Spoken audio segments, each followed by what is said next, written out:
This is an Eye on Annapolis bonus podcast. All right, well, we are up here at City Hall, up on the second floor, overlooking the beautiful new Hillman garage with Mayor Gavin Buckley. And I want to thank you for sitting down with me. To be honest with you, I am very surprised because right after we broke that marina story, one of your supporters said, and I'm going to quote this, he's nothing but a, quote, a dodgy at best journalist ever. No fact-checking, complete bullshit, but he does his job, which is horrific. The Annapolis equivalent of Fox News. If I didn't know better, I'd think he was coming from 1600 Pennsylvania Avenue and not Annapolis. But here we are, and thanks for inviting me. Was it one of my supporters said that? Is that what you did, on Facebook. I got the quote. One of my supporters said that. If your wife is a supporter, yes. Well, I have called you the Roger Ailes of Annapolis.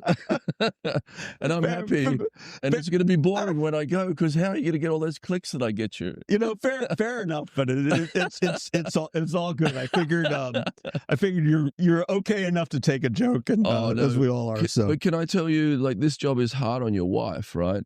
And every now and then they snap because, you know, they always take it personally, whereas it's part of the job. I have to let things roll off water off a duck's back. I agree. And I mean, I know that we've talked a couple times during your 8 years, and one of my leading questions is, so you still married? Because you know darn right well, it's tough on the family and everything else. And I mean, I got this great story.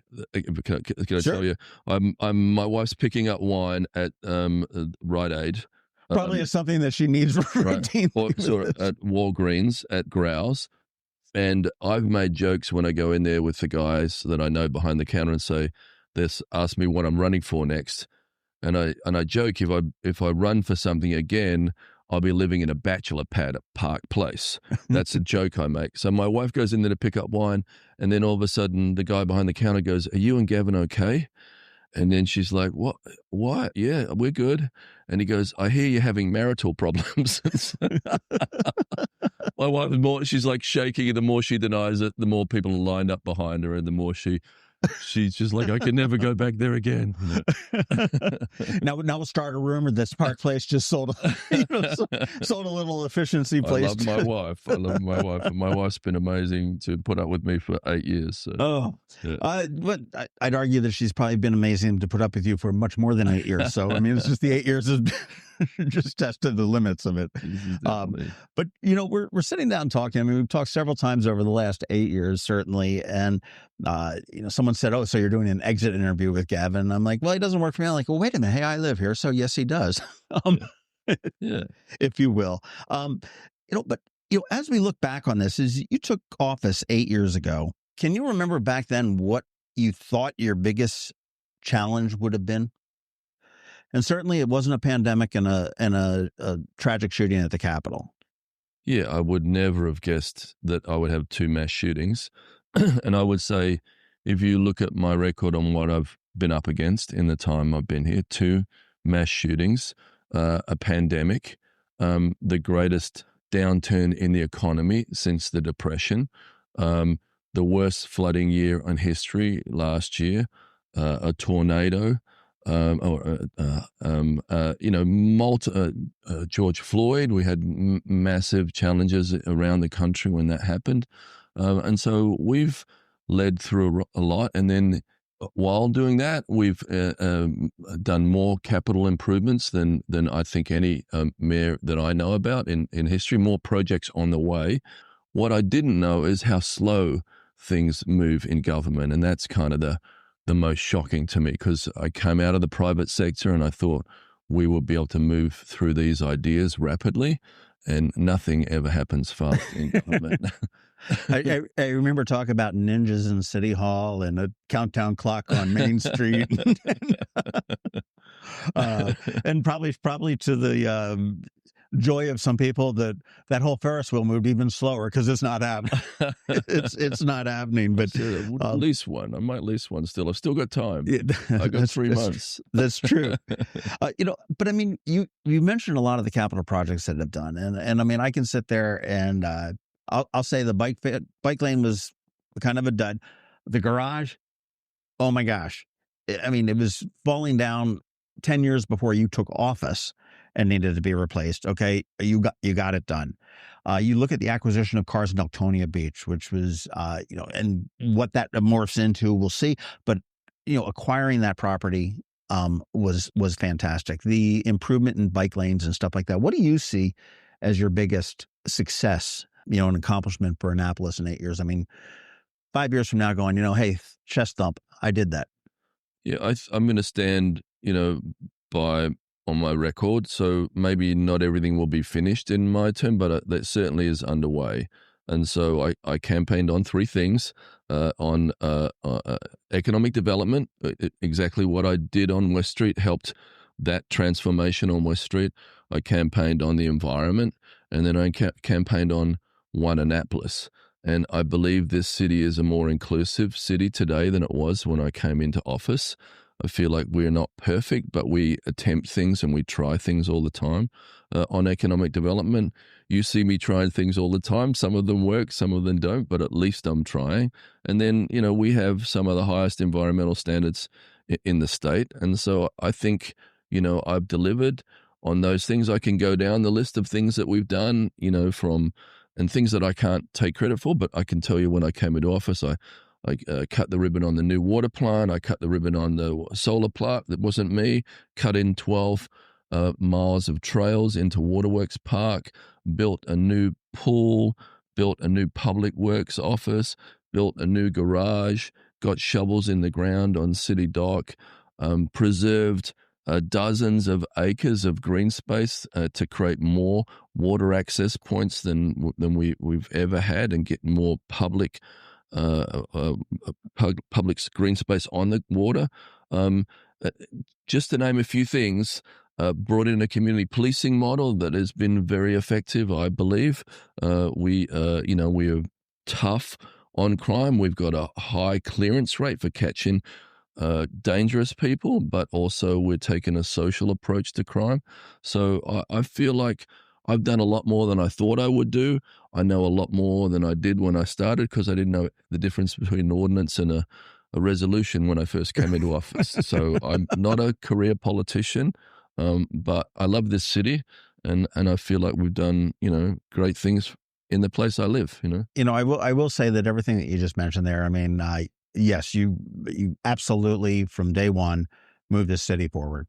And as a resident and as a watcher of the city, if you will, I certainly do appreciate the efforts on there. What do you look back as far as some of your whoopses? I mean, what was, people man. say the bike lane was a whoops, and I would do it tomorrow. It's so funny that you talk about that, because I just before we got here, I was talking with former Alderman Littman, is running for your job. And he even brought that up because I asked him to critique the existing administration. And he said, well, as a bike lane, it probably didn't work. But we had the equipment. It really assisted us during COVID when we didn't realize what was coming down the line. So, it sort of ended up coming out smelling like a rose to a degree. Yeah. But, the bike lane, I mean, you have increased, bike paths and bike mobility around the city pretty incredibly. Well, I think the bike lane laid down a marker of what my priorities are. And our priority is, a people over cars, bikes over cars. And I feel like the bike lane was just an experiment to see what it would be like. I'm offended by 2 lanes of parking on Main Street. We have a garage that has an extra 160 spaces in it now.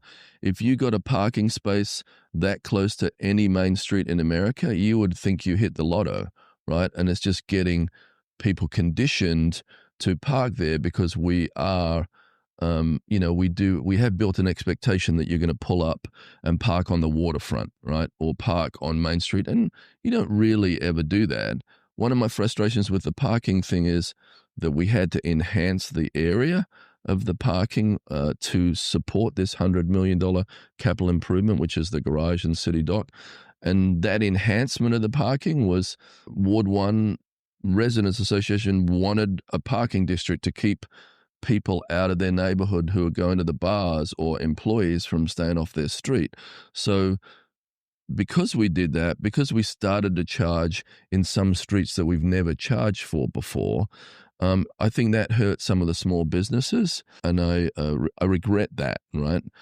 Because our small businesses on Maryland Ave and other streets, they need all the help they can get. And when locals, and you're a local if you live in Ward 8 or 6 or whatever, we all knew how to come downtown and find our little spot in the back street and run into the barber shop or do something like that. And we've taken that away. So I regret that part of the parking. Were there any moments when you were over your head? I definitely remember, the mass shooting, even though it wasn't in the city, it was on the edge of the city, I became the face of that in some way. I'm not sure why the county executive stepped back a little bit, the governor stepped back a little bit, but I definitely know I'd never seen anything like that in my life, right? I'd never seen... I think we can all agree that we hope we never ever see something like that again, but... Yeah, just that amount of firepower, that many cars, that many press people, that's some place you never want to be. And then I never thought that would happen again when I went to that horrible, gruesome crime scene on Paddington Place where we had that other mass shooting of 3 people. It could have been 6. And then I also remember a moment during the George Floyd protests, Black Lives Matter protests. I tried to be at the front of some of those protests, supporting the protesters, but also giving them space. But I remember being in that crowd one time and recognizing that if a crowd moves, you can't control it with the number of police officers that we have. We gave protesters enough room to march. We took them to places where we set up speakers and places to paint murals and seats if there were elderly people.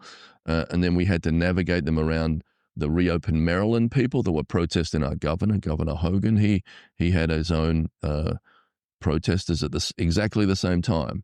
But I just remember being there one time in that crowd and seeing how hard it was to direct a mob, because it's really hard if it gets out of control. It didn't get out of control, and we were lucky we had no windows broken or looting or any of that kind of stuff that happened in other cities. I'm proud of how we led through that, but that was a little shocking. And it really is a tinderbox. I mean, when you sit there and you said it doesn't take a whole lot to set something off. Yeah. I mean, it could just be something as simple as somebody stepped on somebody's toe and there's a shove. And there were some agitators in that crowd. I know there were people that weren't from here, because I don't know where they came from, but I remember people coming out of the crowd and going over and trying to talk to them. And it was a little suspicious, but I don't have any proof. But there were a few people that had come to make trouble. Yeah. But, I mean, you've talked about the different crises. I mean, we've talked about the shooting, the Capital Gazette shooting, and the shooting on Paddington Place. We've got certainly the pandemic and the some weather-related flooding and some nuisance flooding, certainly, which is addressed in there. But which one of these crises that you've navigated through for the last 8 years really has left a mark on you? I mean, I think mass shootings are always the one, right? Like I don't come from a country that has, a lot of guns, and I think not just the mass shooting, but gun violence in general, the fact that 14-year-olds have access to weapons and the senselessness of that kind of violence, where it's over a drill rap, or someone dissed someone, or some kids are just shooting each other and then some innocent people get killed, or a parent takes up an argument of a kid and then ends up shooting nearly killing a kid at a bus stop. The kid survived, but just that senselessness is something I'll never, ever understand, It's true. Now, second term, did you ever, during the end of your first term, consider not running? I think you can't get the stuff done in 4 years. It's impossible. You need 8 years. I need 12, really. But don't be doing this stuff, okay? It's too late. Will you do some awesome April's Fool's jokes? I love some, Buckley's going to be charging anyone that comes across the Eastport Bridge a toll, or you've had some great jokes. We were going to do a John Frenaye joke about Buckley's decided to run, for a third term just on April Fool's Day, just to see if people would lose their minds. So, they would have. They would have. I mean, it's April Fools is wonderful, especially when they get it and the outrage there. I mean, I was in a grocery store the other day, and someone said, "I heard you're going to charge power boats to come into the harbor for some, like if you have a certain size engine," and I'm like, "What?" And it was one of your jokes. It was so awesome, and I had to sort of explain it to the lady. I'm like, "That's look at the just a date." joke." We did a couple years ago. We did one where I guess when Obama was still president, and we said that there was going to be a small business presidential debate at Homestead Gardens, and Obama was going to be picked it and everything else, and we went on that, and apparently got back to Governor O'Malley, who was like, "I need to be up on that stage." So we're getting calls from O'Malley, and the Federal Election Commission is going like, "What the hell are you talking about?" Don Riddle, who was alive at the time at Homestead Gardens, is like, "What are you guys doing to me?" It was, and Hogan actually liked one. We talked about selling off Western Maryland to Pennsylvania. He called and he said he appreciated that as well. But it's every now and then we come up pretty good. They're always good. Yeah. But as we look to leave, I mean, you mentioned you've got a lot of unfinished business. I mean, we know that we've got backhoes and barricades and fencing and everything else up on City Dock that is underway. Certainly Cars in Elktona Beach is there, but needs to be worked. But what are the big issues that are unresolved as you are starting to leave?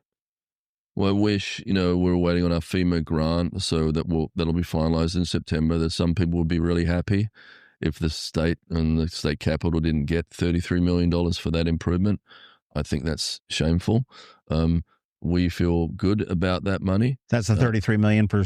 Yeah, so it's a $100 million project. It's the largest capital project in the city's history, and we've funded it in a way where we haven't had to go to the local taxpayer to make it to fund a huge project, which is almost half the size of our budget, right? So we're waiting for that to drop. We are fully funded for the first phase. No matter what happens, we will move forward into the first phase, and we have other options if we need to go down that road. But everything I'm hearing is positive, but you never know. So you never know what's coming out of Washington. That could change in the next 15 minutes. That's for sure. Is there any project that you regret not starting? I mean, I know I'd heard at one point that you were looking just for street beautifications. We were looking at umbrellas over Maryland Avenue. And I don't know whether that was a rumor, but I mean, that would have been spectacular. And we tried to do Umbrella Sky. And I think that we just couldn't get the agreement from the property owners because we had to connect wires to the buildings. And so some of the building owners wouldn't consider it. And so we spent a couple of years trying to do that. I regret not getting a sculpture in Westgate Circle. That's a perfect place to have an amazing sculpture in the entrance to the Arts District, and that has been a source of frustration, even though our Art and Public Places has more money than it's ever had to deal with. But I think that almost made it harder because it got more confusing for them, and we've had a few challenges getting that organized. But now it's finally got some structure through our new director, Chris Jakubiak. Yeah, hopefully we'll get something there. I mean, art is like wine. I don't know. I know what I like, but I don't know why I like it necessarily for me. Yeah. And I didn't particularly like that whale bones, or maybe it was a boat, or and people can interpret it differently. Yeah. But it really said something when you came into the city. I mean, that was the gateway to historic Annapolis. That was the gateway to the Arts District, as you said. And that'll be great to see something in that grassy spot in the middle of Westgate Circle there. I also think, I have, on a small business front, I campaigned to try to improve the permitting process, and I haven't been successful at that. All right, but we do have a great leader in place now, who is Chris Jakubiak. We've been through 5 planning and zoning directors. The city has never been busier, and we haven't expanded that department until Chris got here. And so when you have no continuity of leadership, you can't make change happen. But and it's changing the culture. It's trying to, like, moving a ship. It's really hard to do that. But I feel very confident that Chris will get there.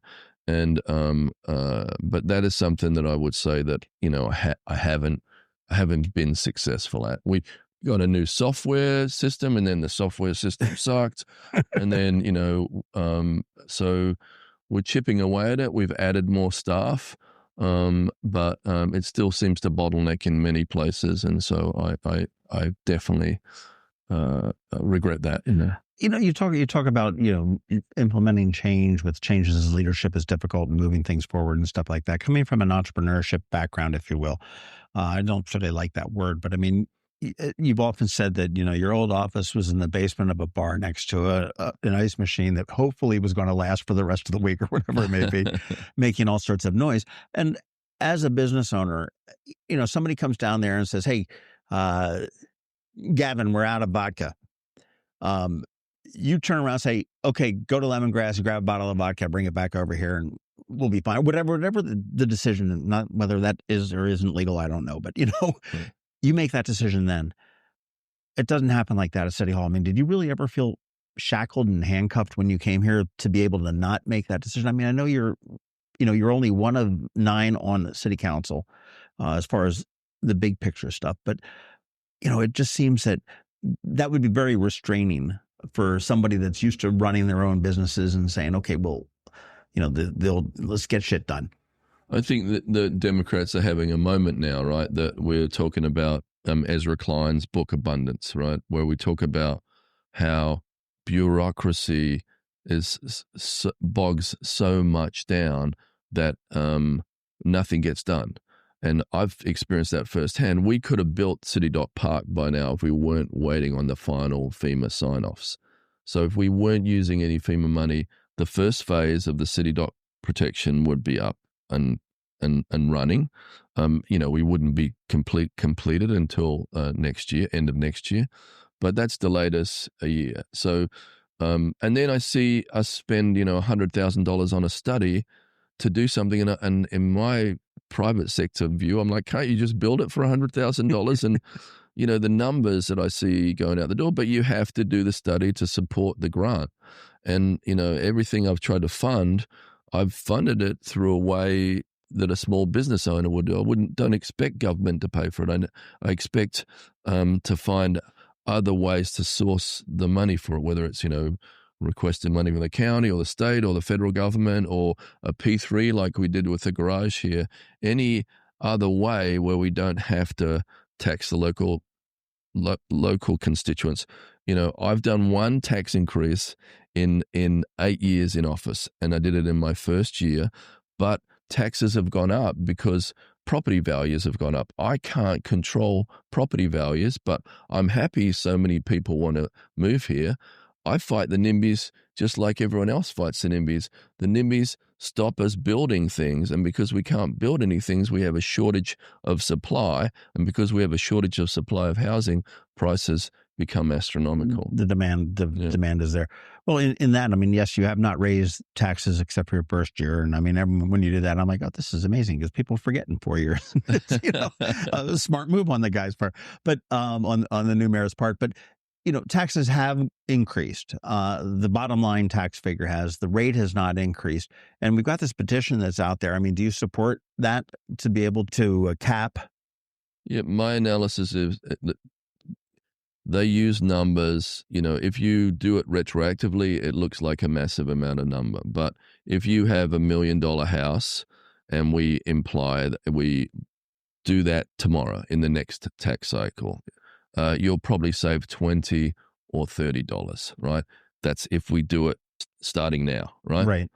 So if you have a $2 million house, so that's not a lot of money, but if you times it by the amount of residents and houses we have in the city, it's a lot of money for the city.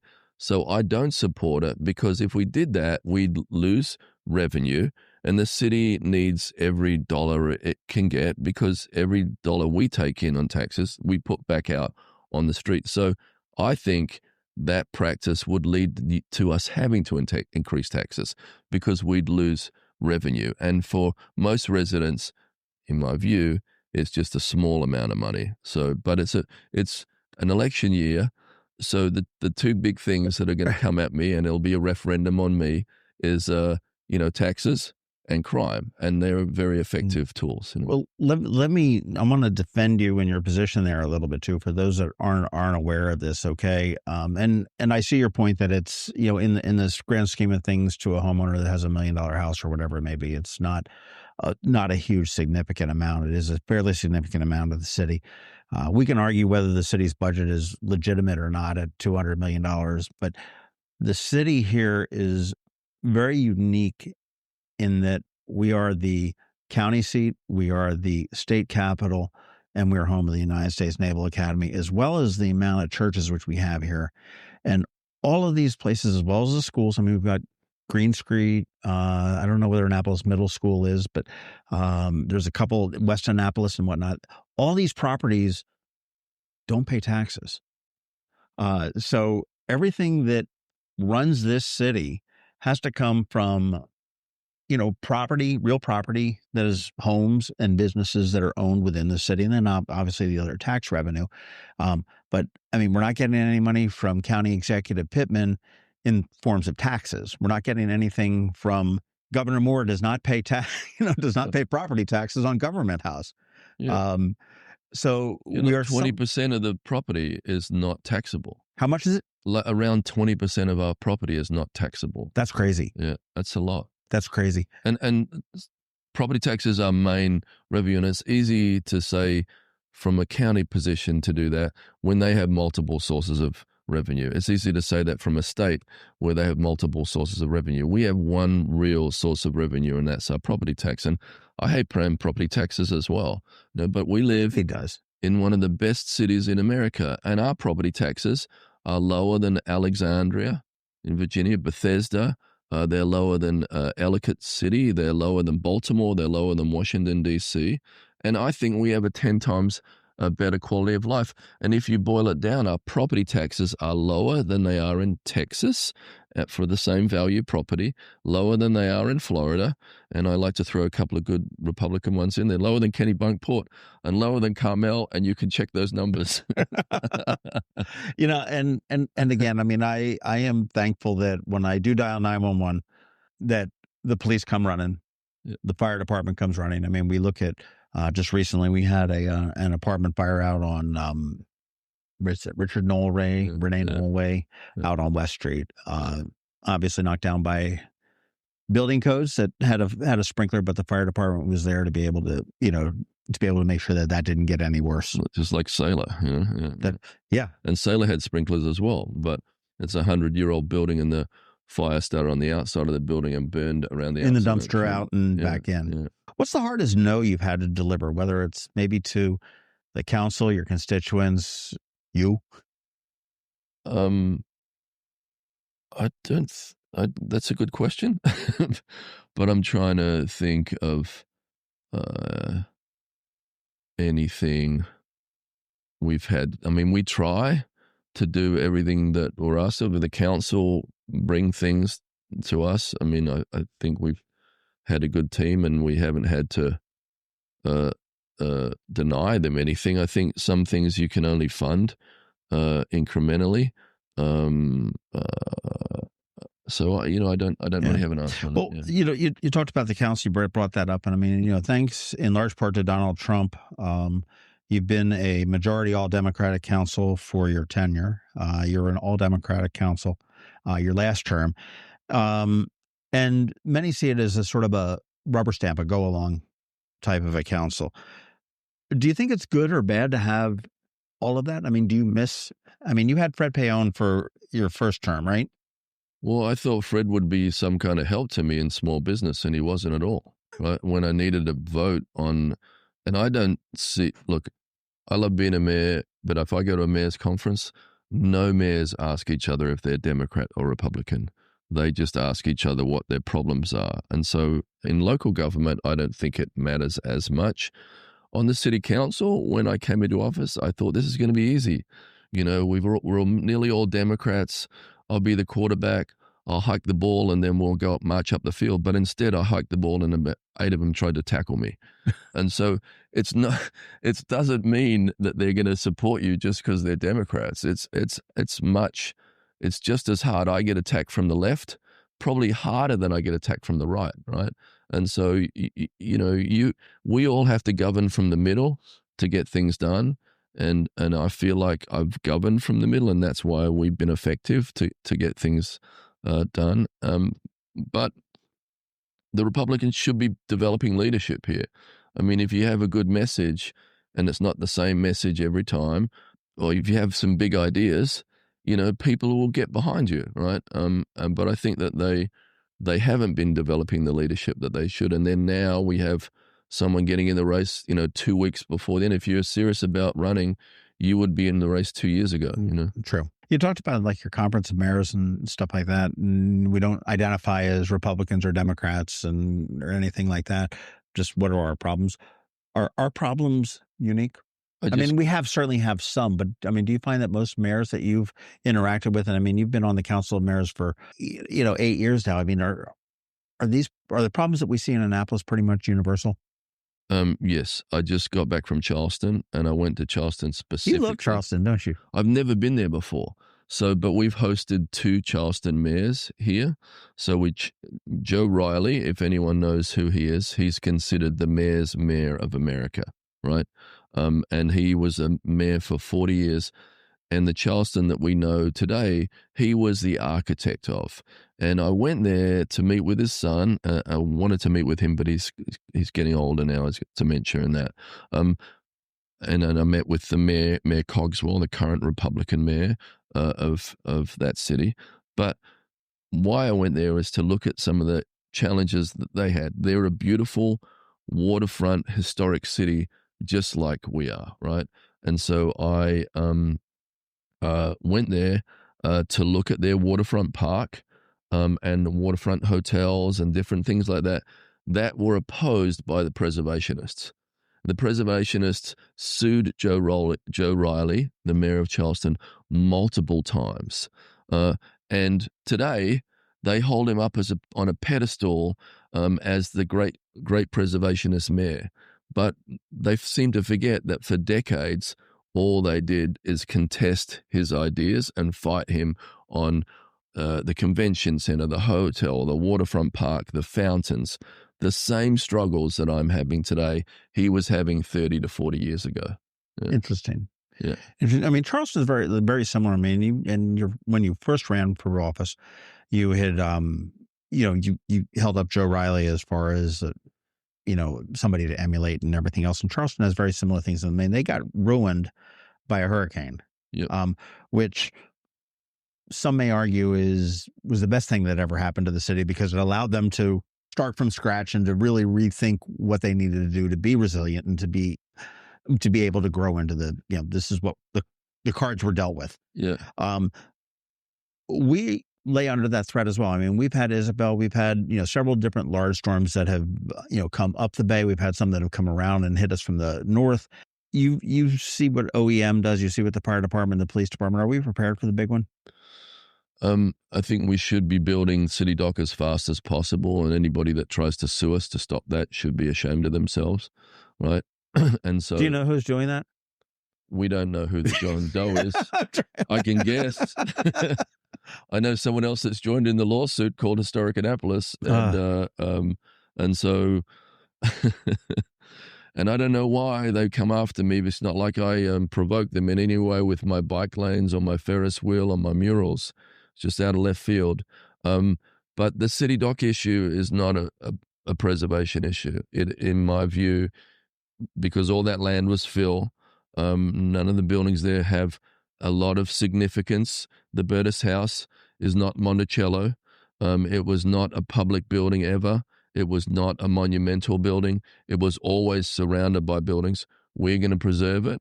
We're going to make it beautiful. We're just not going to design a park around it. And the Harbor Master's office was embarrassing. We have a banner when you drive into the city of Annapolis that says the sailing, boating capital of America. But if you're a boater and you used the Harbor Master, you used the showers, you used the laundry facilities, or if you were the public and used their bathrooms, it was embarrassing. We should have world-class facilities because we are a world-class sailing capital. You got to back that up. So, I'm trying to back it up. It's all about economic development. It's all about revitalization. The City Dock with the Atlas Group coming in. They'll probably spend between them and the Chop Tank owners, $20 million of improvements. When you spend public money on improvements, it should stimulate private investment. And that's exactly what's happened with that Atlas Group, who, again, I am not going to work for, even though people put rumors out there that I've never been offered a job by the Atlas Group, and I wouldn't work for them. I was talking with Alex a couple of weeks ago, and he said, yeah, no. And what I think it may have been was that who was the Baltimore councilman that is now working for him, that there may have been some... Yeah, I had one meeting with him, and he's a nice guy, Sarah Alfred's boyfriend, yes. Right? And so I think he's their intergovernmental person. Look, I'm proud that we activated the Fawcett's building. When I came into office, that had been vacant for over a decade.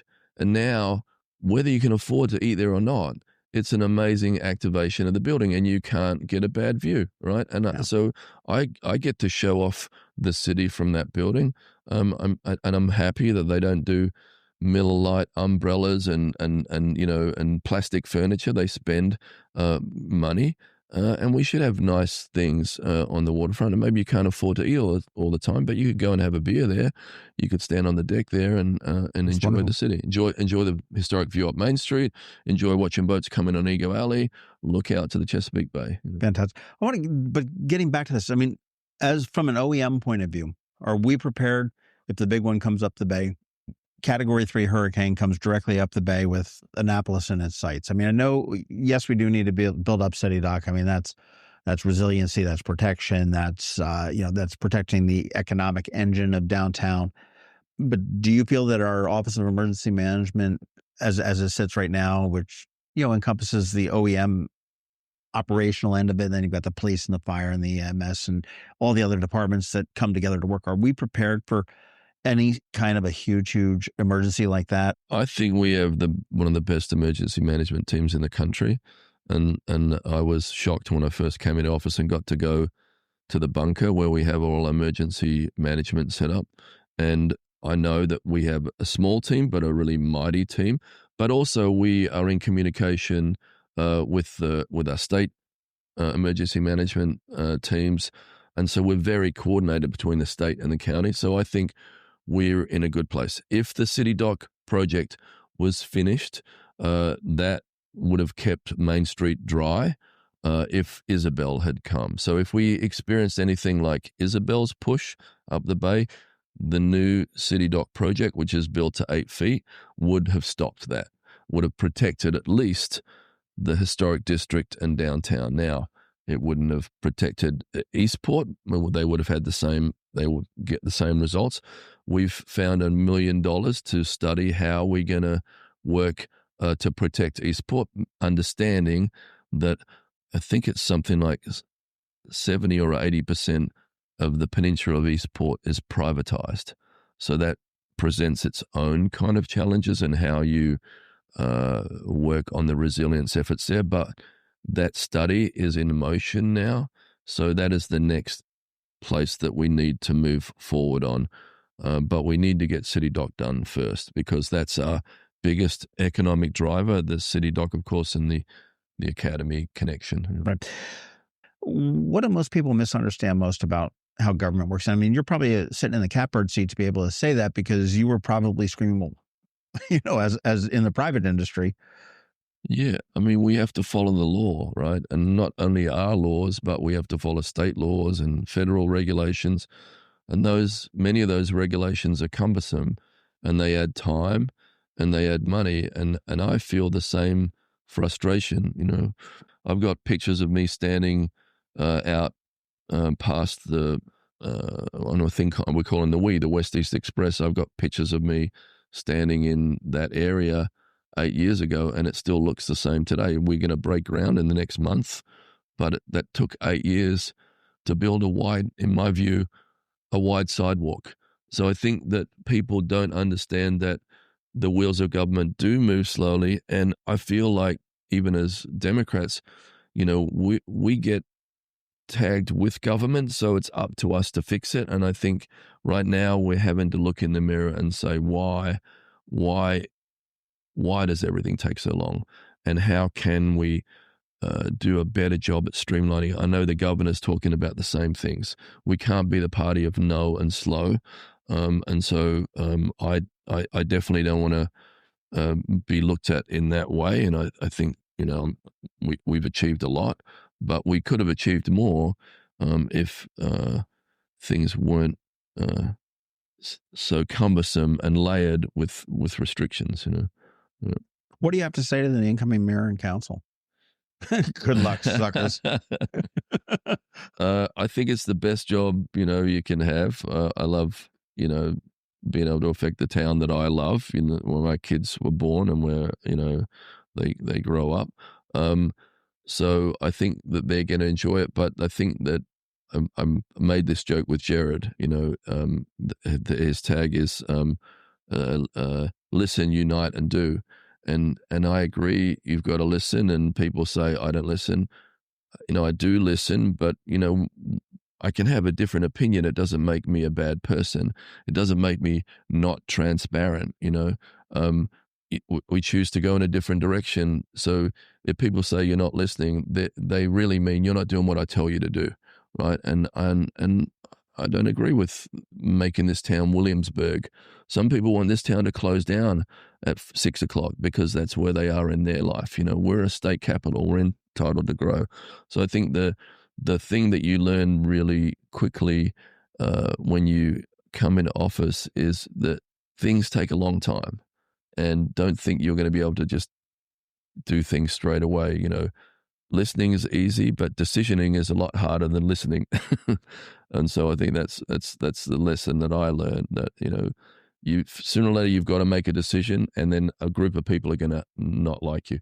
There's people that hate me that never even met me, right? Like, even if you dislike me, it's much better to hate you if you met them.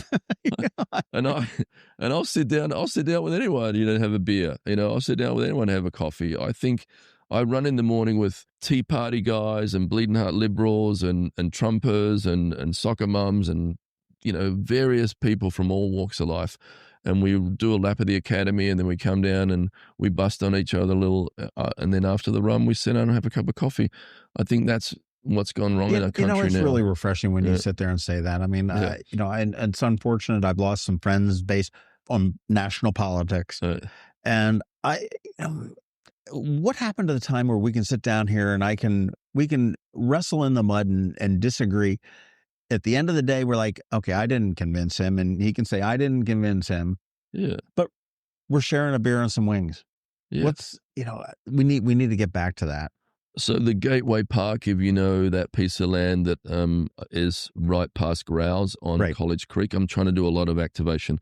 A beautiful boardwalk on one side of it, and then a Gateway Park on the other. And I want to call it the Jimmy Carter and John McCain Gateway Park. Because when Jimmy Carter and John McCain were in government together, they didn't agree on a lot of things, but they still had respect for each other, and they still could talk to one another, and they probably still went out and had dinner together, And I think that we've lost that, and I feel that's one of the things that's wrong in the country now. We stopped asking what we could do for our country or our city or our county or whatever, and it's more like, what have you done for me lately? That kind of mentality. And I think that's hurting us a little bit. But I still believe in this democracy. I think it's a great democracy. It is the greatest democracy. And, there's plenty of people that criticize it. But, there's not a lot of countries where a guy with a, bad haircut and a big nose and a funny accent could come and run for office and win. And then, people would write you checks to run for office. I think that's interesting. That's funny. You have any predictions on the upcoming election? I mean, I think Jared's got in really early, and he's probably the front runner. And I like that he's got a business background, and I think that he'll apply that pretty well. I think the Ward 1 races, I'm going to take credit for people being more interested in government now. And maybe it's because of, I haven't shied away from controversy, but we've never had this many people step up. That's before. So true. And so drawing attention to what is a really important job, right? And it's easy to criticize. It's much harder to do the job than to just get on social media and talk about what you're doing wrong. I think one of the things that's somewhat encouraging this is that the new council and the new mayor is all going to get a raise that you guys voted on, which I'm hugely in favor of.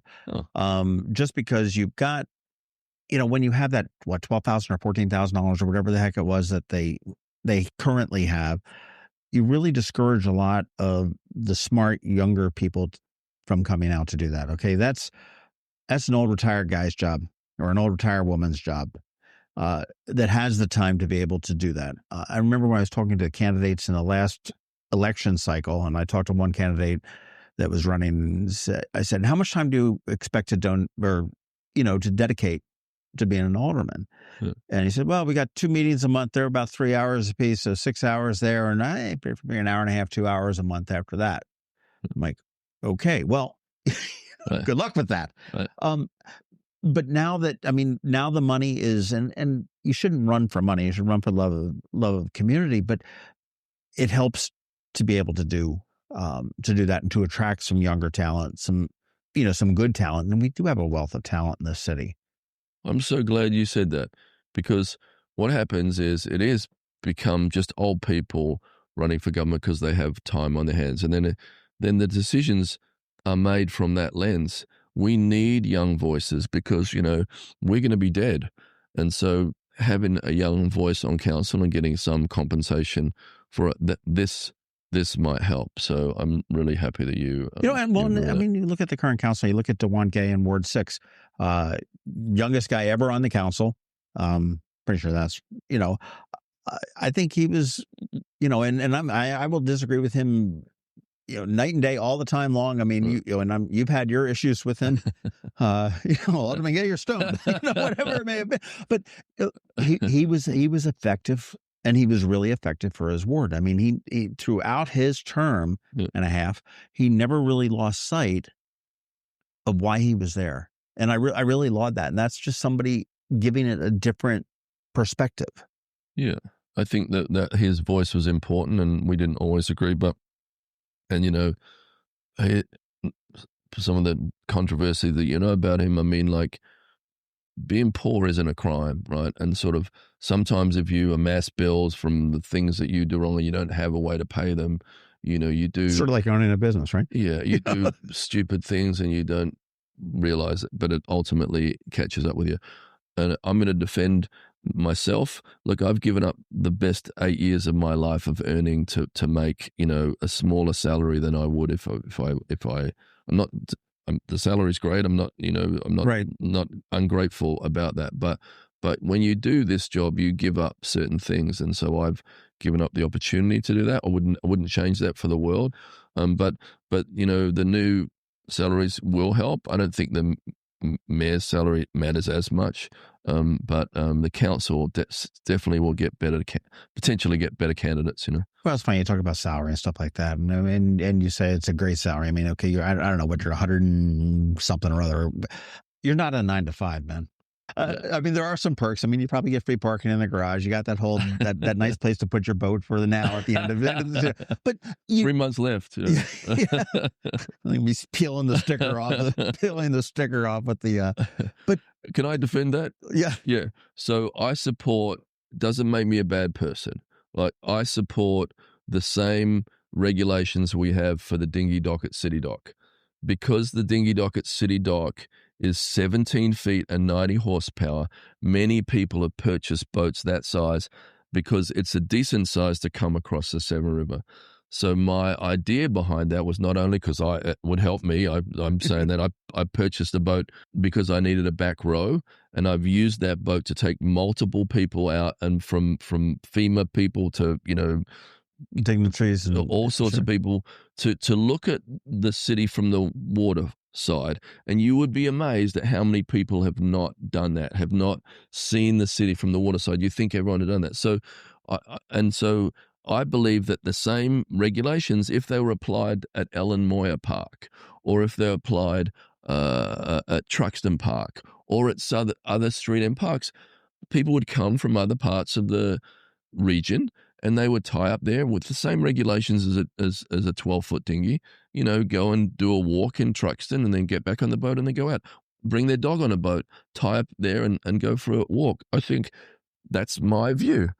I've walked away from that because, that's not worth the fight. I don't want to be remembered for a big dinghy when I leave, it just it seems like a small thing, But no, and I see that point there. But what I was getting at was that, you're a 24/7 mayor. Yeah. Mike Panelides was a 24/7 mayor. Josh Cohen was. Ellen Moyer. I mean, you can go all the way back. Okay, when there was a fire on Main Street, and thankfully we haven't had any under your term, you're out here in the middle of the night with the fire department as well. When there is a mass shooting on Paddington, I mean, you're out there. When you are always on. So I mean, that $100,000 is not a 9-to-5 job by any means. And you and the council, in my opinion, are well worth the money that we have paid, well worth the money we are going to pay, and probably underpaid for the money that we're going to pay at this point. That's just my own personal. I don't know if you paid attention to that land use study. We did an amazing land use study that talked about what's the best use for land. They're saying like a big box store, for instance, or a big gas station, or pays this much per square foot. And they assessed all of the value of all of the land in the city of Annapolis, right? And the calculation was $9 billion. So for the budget that we put out there, $200 million now, and for the salaries that we all get as effectively I'm the CEO of a company, a $9 billion company, a chief executive of that. That's a small number to what you would pay in the corporate world. Now we manage, water and sewer, control that with the sewer plants, but police and fire and security and all these sorts of things, and then capital improvements, and then stopping flooding and all these sorts of things. I think if you put it in that perspective, it is good value for money. And then I always keep hammering them. This is one of the best places to live in the country. We're so lucky to live here. I feel so lucky to have found this little slice of paradise. I feel like we have a resort quality of lifestyle here, right? Now, it's not always perfect. We have our faults just like anywhere else does. We have extreme wealth and extreme poverty living side by side, and we have to manage all those things and those expectations. But we still, in the midst of all that, still have an amazing quality of life. We really do. And I just want to double back to again, and you talked about seeing the city from the water, and that's so important. And I know I talked to Alice Estrada at the Maritime Museum, and she says that so many kids come in there, a lot, from all over the state, obviously, but some even from Eastport that have yet to see Back Creek. Yeah. That have yet to see the Chesapeake Bay, which really kind of blows my mind. So to anybody that's listening here, go down to City Dock, get on the Harbor Queen, get on the Miss Elizabeth, get on a water taxi. Our funding's back on for our ferry. Yeah. Did you know that? Our $3 million funding for the ferry's back on. Okay. So that if that works, we're going to make that free just for one leg, just between City Dock and Fifth Street. And we hope to have Watermark as the operator of that free ferry, and then we're going to expand that. That's why I was in Charleston, because from Charleston Harbor you can go to Patriots Point. Like we could have a Patriots Point idea over at the David Taylor Center. You should be able to go to Holly Beach Farm, so you could just go to that park and do not have to drive there, or Greenbury Point for a hike, or golf at Greenbury Point. No. Right. There you go. And I bet that's coming too. But hey, we got a lot of good parades. What's the best parade in town? Well, I love St. Patrick's Day, and I think that John O'Leary should get a gold medal for what he's done with our parade. But my proudest moment, or one of my proudest moments, was the Pride Parade. Boom. I was going to say that. If you didn't say that, I was going to call you out on it. Because I just remember lining up on Amos Garrett, and I was wondering what if no one shows up?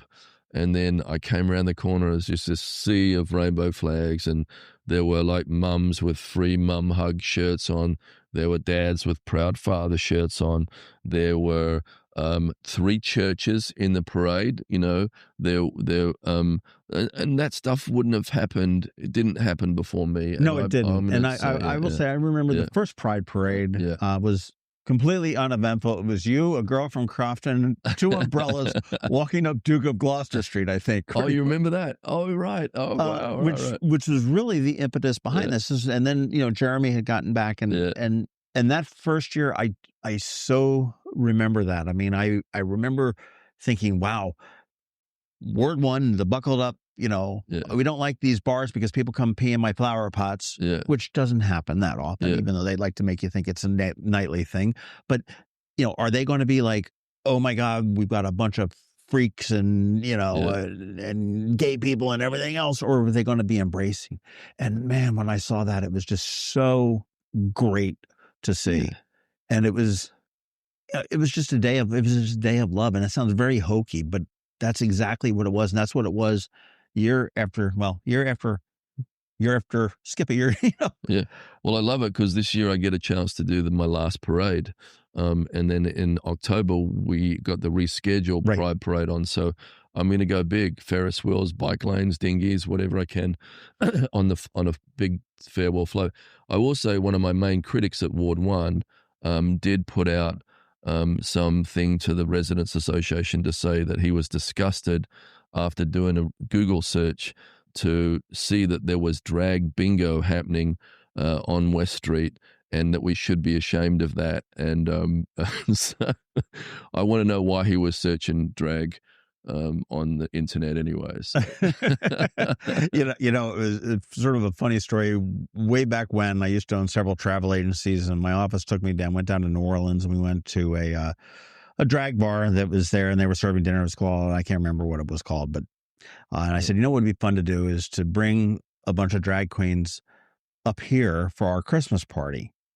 And let their husbands and their families all sort of experience it too, because drag was nothing big here.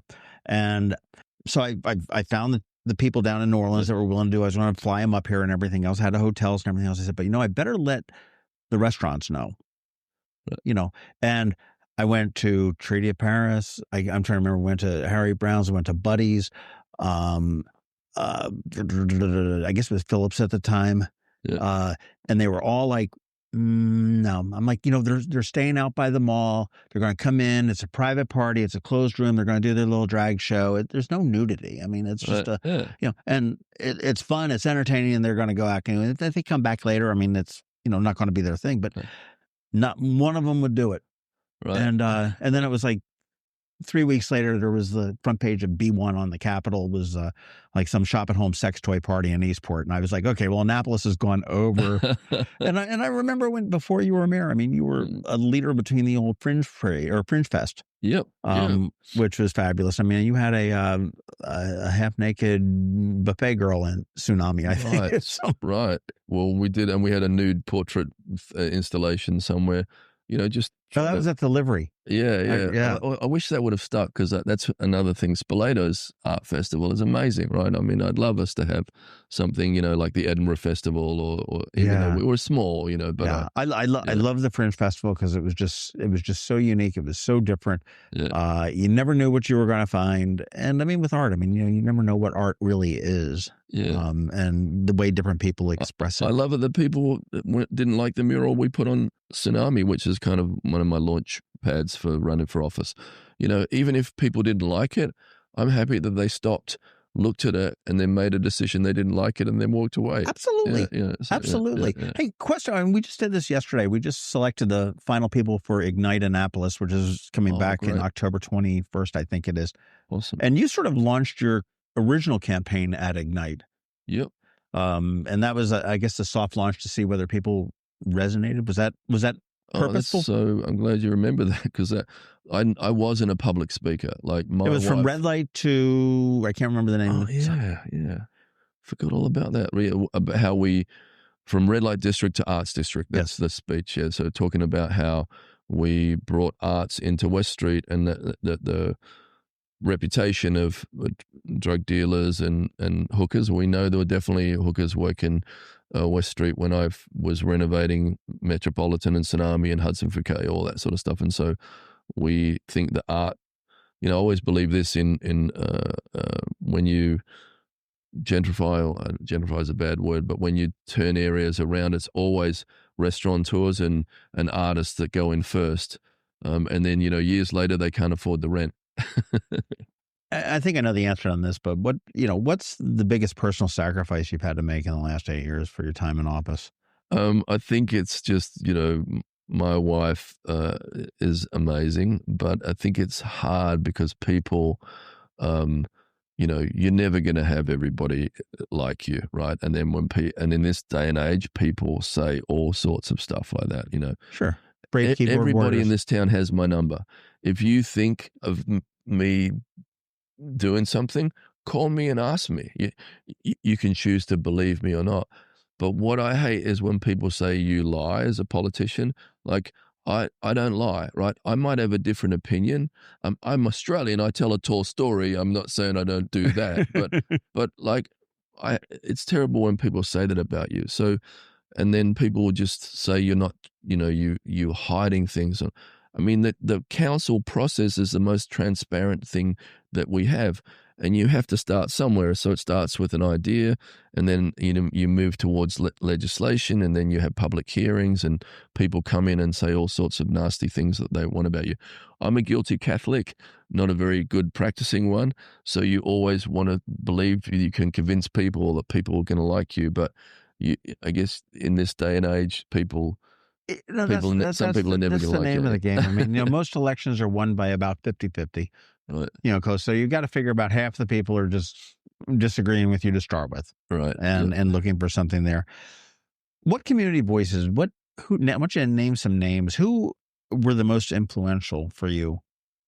Yeah, through your terms. I'd say Carl Snowden has been a big influence on me, and that's another thing that Joe Riley, the mayor of Charleston, would act on. Like, we have to understand, what history has done in terms of race, and a lot of what's playing out today is sadly race-based or fear-based or whatever it is, and then so I would say big influence. Stuart Pittman has been a big influence. I think, I'm a big supporter of our governor. I feel very proud of Maryland now. I think that we've done the right thing. And even under Larry Hogan, we've had a very popular Republican governor, a very popular Democrat governor. But we've all worked together to get the work done for the people of Maryland. And so I think that Maryland could be a good model for the country, in my view. Sadly, that hurt Larry nationally. That what made him popular here would make him unpopular in other parts of the country. But I think that's well, it's about the people, not the politics. Yeah, which really seems there. What's next for you? I mean, I'm assuming you're looking forward for at least a brief shift from Mayor Buckley to that guy sitting down next to the ice maker Buckley. I think giving my family a break would be the next step, and then just enjoying the city that I live in for a little while. I'd like to stay involved, I think, on an economic development front for Maryland. I don't really have any specifics on that, but I feel like we have amazing assets in Maryland that we don't brag about enough. We need to talk about this stuff a lot more. People will come and go in Washington, D.C., but Maryland will always have this geographic advantage that no one in the whole world has. And I say this all the time, whatever happens in D.C., there still is job rich. We still have affordability. We have an amazing quality of life here. We have amazing history. We have an amazing body of water that we all get to enjoy. And I think that is, and then we have a temperate climate. So, and then we have a great airport if you need to get anywhere internationally. You have big cities all the way up to New York when you need them. So you have multiple things culturally. Many people that changed the world came out of this area, and we should talk about that a lot more and brag on it more. Not bragging sounds like the wrong word, but just be so proud of it, right? And I say that as an outsider that has learned all this stuff since I've been here. So on a micro level, I mean, you're talking about a macro level on the state and stuff like that. I mean, you've really and that's sort of what you've done with Elktonia and Cars Beach. I mean, it was just such a huge part of our history that unfortunately was forgotten and developed, except for a little spot of land that you were able to get. So, that, and again, I will recommend everyone go down to Historic Annapolis's museum at the foot of Main Street and tour that, because you'll see about what Cars Beach was and everything else, as well as everything Yeah, but else. I made those guys woke. They weren't woke 6 years ago. And all of a sudden they got woke and they started caring about Cars Beach and lunch counters. And I can tell you before that, all they cared about was a slight nod to runaway slaves. So, and I think it's not me, but I think they woke up because Historic Annapolis are funded by the state. They're funded for their operations by the state. They're funded for their capital improvements by the state. And then they're funded through being given buildings by the state that they then turn around and lease. And so they create revenue from those buildings. And I think we were at loggerheads over the Burtis House because Historic Annapolis wanted the Burtis House, and I fought against that. And Governor Hogan helped the city get that. And it should be a city property because it shouldn't be a non-profit's property, because it's a linchpin between the city of Annapolis and the Naval Academy. And the Naval Academy are our most important and our most credible partner in this fight to become resilient. And we coordinate with them on a monthly basis. They're starting construction on their wall on Prince George Street that's going to stop any backdoor flooding. We go full steam ahead of construction as soon as the boat show happens. If people could just remember that we have to build a city dock around 4 million tourists. We have to build it around commissioning week. We have to build it around boat shows, because we can't afford to hurt those things as we move forward on this $100 million project. Sure. Well, those things also are some of the things that really define what Annapolis is. I know in the boating community, you say, hey, going to Annapolis, they're not talking about necessarily the state capitol or Main Street. They're talking about the boat shows. Right. In that world. Well, I'll tell you, we have about, we're going to wrap it up now, but we got about 14,000 people that subscribe to this, that get it to their phones and stuff like that. People listen on Facebook, Eye on Annapolis, and everything else. As we wrap it up, as you wrap it up, what do you want to say to anyone who's listening? I would say that any of you think that whatever you think about me, I'd still like to have a beer with you or have a coffee with you, and I'm pretty accessible. Or I'd take you on a boat ride on my big dinghy, my big illegal dinghy, as people call it. I want to touch on a couple of things if I could. Look, on the marina idea, that was people lost their minds over that. Look, I took a look at that idea, but it was never my decision to make, right? But I know that in Newport, they expanded their marina and there were some benefits that came from it. I was just looking at it. If the next council or the next mayor want to consider it, it would be up to them, right? On the hotel that you're hearing about, I have not changed my position on that. On the site of Latitude 38, I support a 3-story hotel, but it has to have a rooftop. And if it has a rooftop, it'll be awesome, because you'll be able to go up and look out on Spa Creek and look down onto the new park, and you'll be in a magical place. It's a small boutique concept. That property would put a $25 million property on the city tax rolls. That would produce hotel tax. It would produce property tax. It would produce jobs. And most importantly, it would produce an activation of the park. And if we don't do that, we'll have a restaurant that is already not doing well in terms of locals. It'll be 4 feet lower than the park, and it will be a lost opportunity. And so, I can have disagreements with people on what I think is the best idea for that. Lots of people hate that idea, and they're entitled to not like that idea. But generally, it's because of fear that it's going to make parking harder where they live, or it's going to bring too many people downtown. On the city dock, we'll take 100 parking spaces off that. It's 100 less people turning in there and 100 less people turning out. At the end of Prince George Street, we would make a hotel pay to sink the power lines. That Prince George Street improvement isn't in the budget. We could make them to brick the street from Craig Street all the way to the waterfront and create a landscaped entrance in there. So we could make the private sector pay for improvements that we need in the city. Now, that's how I feel. Not everybody feels like that. We'll see if the next mayor or the next council care about that. But, doing the entire city dock improvement is really an important part of the legacy that we want to leave. If you go down there today, take a look at Latitude 38, take a look at the Harbour Square Mall, remember how bad the bathrooms were before, and tell me whatever I do there is going to be better than what we have today. We have a parking lot on the waterfront. We should not have a parking lot on the waterfront. But when I finish, there'll be more parking spaces than when I started with, because the new garage has an extra 160 spaces in it. Mayor Buckley, thank you so much for your time today. You've been very generous with it. Thank you for your time in office for 8 hours, for 8 years.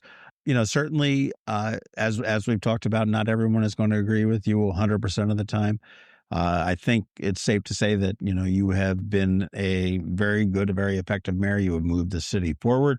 And, as a resident, as a business owner in the city, I appreciate what you've done. And I will take you up on that beer sometime when you're out of office. We'd love that. Yeah, that'd be great. And I want to thank you for keeping me on my toes. It's good. This has been a bonus podcast from Eye on Annapolis. Please visit us at eyeonannapolis.net. Follow us on Facebook at All Annapolis and on Twitter at Eye on Annapolis. And if you haven't subscribed to the Daily News Brief podcast, go for it. And all of your local news will be delivered to your phone, tablet, or smart device by 6 a.m. every Monday through Friday.